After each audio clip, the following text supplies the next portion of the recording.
Is public speaking practice overrated?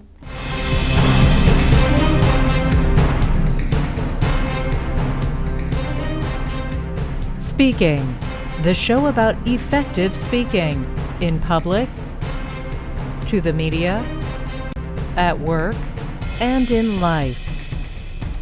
Speaking with TJ Walker.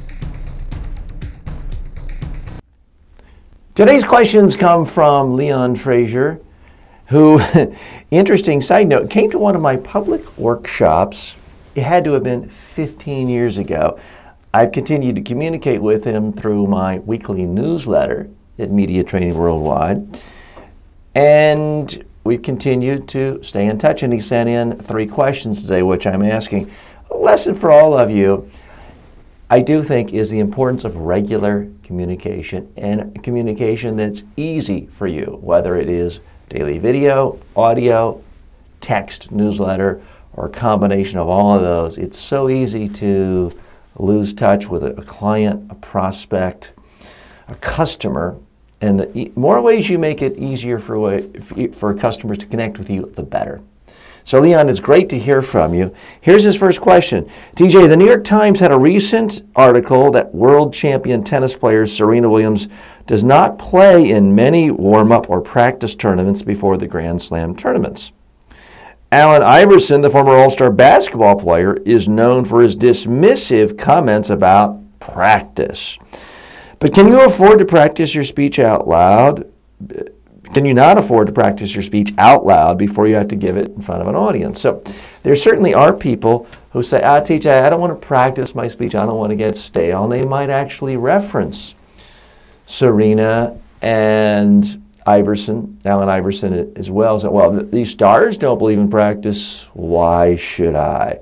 Fair question. I'll have the answer in just a moment.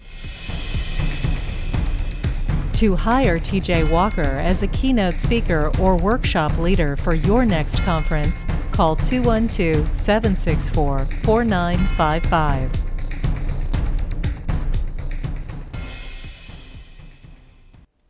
So here's the answer. If you're Serena Williams, you don't necessarily have to go to every single practice tournament because you're already playing thousands of hours of tennis a year, and you've played tens of thousands of hours throughout your lifetime. And she's still playing, if not every single day, every week, and she's still practicing. So the analogy, if you follow it to speaking, is, if you're already making 200 speeches a year, and you're giving a speech tomorrow, and 90% of the messages you've already covered in previous speeches numerous times, maybe you don't have to rehearse all that.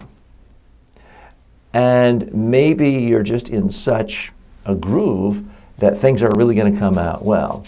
But essentially, the last 100 speeches you gave are practice for that speech you're giving tomorrow. Same thing with Allen Iverson. Maybe he doesn't enjoy practice that much, but he's playing 100 so games a year, however many games they play.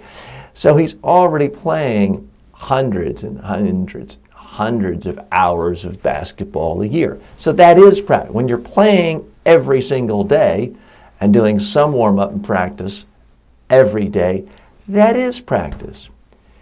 So let's not confuse the additional 5% or 10% of practice for some of these pros if they're already spending thousands of hours of doing it. If you're already spending 1,000 hours giving speeches, giving hundreds of speeches a year, can you taper back a little on some of the rehearsals, well, sure you can.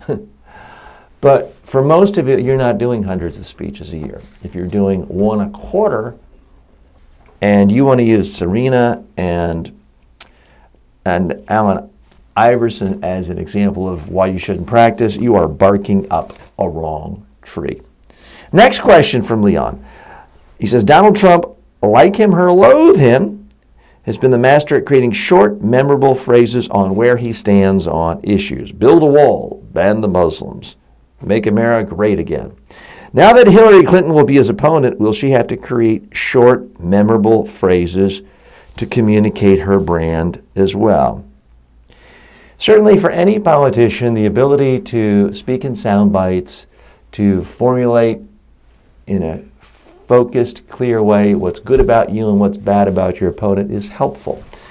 And I think that even Hillary's biggest supporters will say she's not necessarily the master of the soundbite. Now, what Donald Trump has going for him, it's an advantage as well as a disadvantage, is he's very, very quick to attack. And Leon, you know, since you've been through my training course before, and a lot of the regular listeners and viewers of this course know too, but I'm a believer that all sound bites come from 10 speech patterns. And some of those patterns are ones that Donald Trump uses pretty much every time he talks. Attacks, absolutes, emotions, and sometimes specific example, humor. So pretty much everything he says has 5 of those. Hillary Clinton, as someone who's worked within the system, who has been at the pinnacle of power, has been in the White House as First Lady, has been a U.S. Senator, has been Secretary of State. By her very position, she's not as equipped to just attack everyone and everything. But what we have seen, and this is, depending on when you're watching or listening to this is being recorded in May of 2006, excuse me, in June of 2016. So Hillary Clinton has just become the presumptive Democratic nominee. What we are seeing from her just recently are stronger attacks on Trump from her, and those are getting quoted.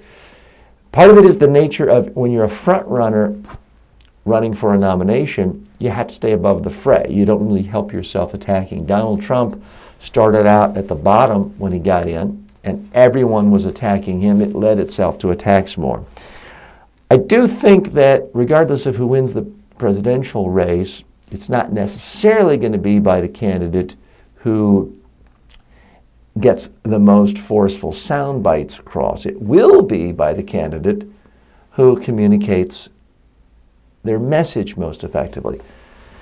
Donald Trump's message appears to be we need change, we need things completely different from Barack Obama, we need a real outsider, and we need somebody who is, his words, to make America great again, and to stand up for political correctness. Hillary Clinton's message is going to be, and that Hillary Clinton is some sort of a dangerous continuation of Obama.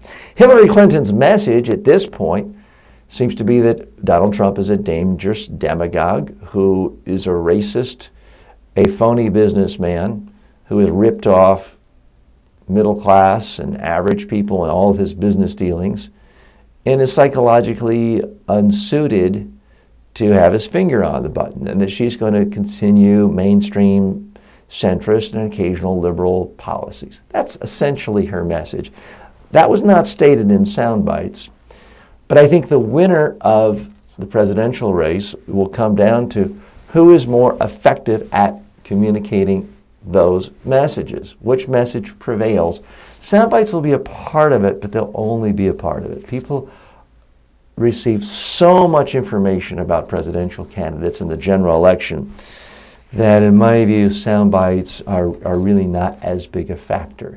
For smaller races where people are just dying to get any coverage, it might make a big difference, but not at the presidential race. We'll take Leon's final question in just a moment. Do you have a speaking-related question for #1 USA Today best-selling author T.J. Walker? For more than 30 years, Walker has been a public speaking coach and media trainer to presidents of countries, prime ministers, CEOs, Nobel Peace Prize winners, professional athletes, and Miss Universes. Send your questions to info@mediatrainingworldwide.com or on Twitter @TJWalker. Final question from Leon regarding trolls.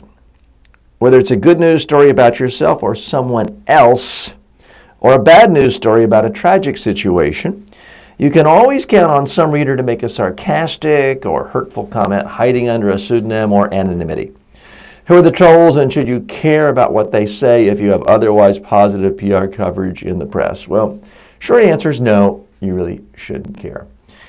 Other solutions, if it's your own website, your own blog, you can have a system so that people have to check in through Facebook. With Facebook, you see their name, you see their face. That eliminates most of the nastiness. You could go to a system where comments are moderated, and if you think it's just ridiculous, hit delete or you don't approve it. That can stop it. Other forums, if you're on YouTube, for example, my recommendation is if you're doing something high profile and has any political component to it, just don't read the comments. Now, keep in mind, just because someone criticizes you doesn't make them a troll. I get criticism from time to time on my videos on YouTube. I read them all. And if someone says, TJ, you're a fat, ugly slob, and you're always wrong, and you're a shill because you said something nice about candidate so-and-so, that I can ignore. If someone says, TJ, the lighting is too dark on your face, you need to adjust it, or there's something wrong with your audio, on a stylistic side, I take that very seriously. I listen to it.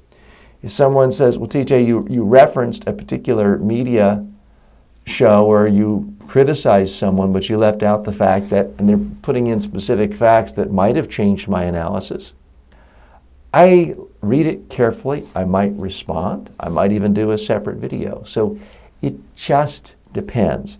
Yeah, and you also asked, who are these people?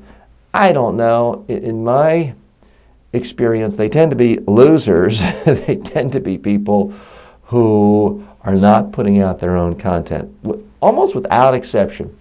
When I see someone leave a nasty comment, a comment that is a cheap shot, or a comment saying, you're a loser, you only have 29 views to your video, every single time I've ever done that, if I go to their channel and see how many views their videos have, the answer is always the same, 0.